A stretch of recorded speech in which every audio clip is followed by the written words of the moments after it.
শিয়াল ও বিড়ালের গল্প। চালাকের চালাকি ও বুদ্ধির লড়াই। এক গভীর জঙ্গলে শিয়াল পণ্ডিত আর বিল্লু বিড়াল থাকত। শিয়াল পণ্ডিত ছিল খুবই অহংকারী আর চালাক। সারাক্ষণ সে নিজের বুদ্ধি নিয়ে গর্ব করত। অন্যদিকে বিল্লু বিড়াল ছিল শান্ত ও নিরীহ, কিন্তু তার বুদ্ধি ছিল শিয়ালের চেয়েও প্রখর।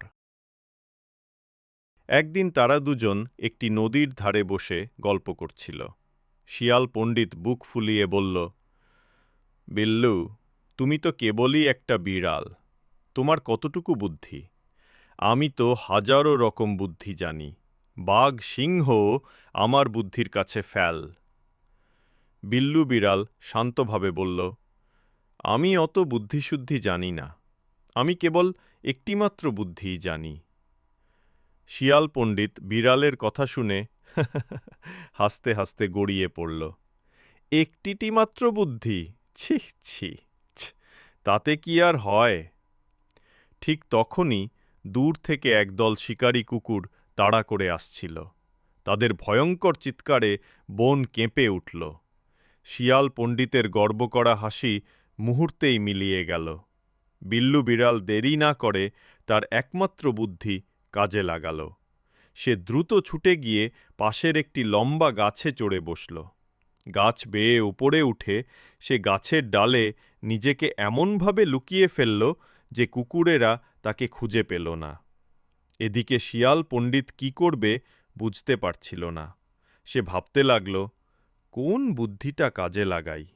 গর্তে লুকাবো, নাকি ঝোপের মধ্যে লুকিয়ে পড়ব, নাকি একদিক থেকে দৌড়ে অন্য দিকে যাব?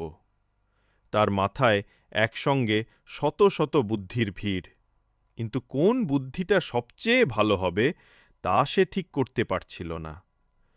এই ভাবতে ভাবতেই কুকুরগুলো কাছে চলে এলো।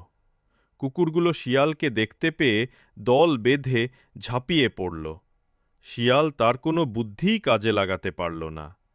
বিল্লু বিড়াল গাছ থেকে সব দেখছিল। শিয়ালের করুণ পরিণতি দেখে সে বুঝতে পারল, অনেক বেশি কৌশল থাকার চেয়ে একটি কার্যকর কৌশল থাকা অনেক ভালো।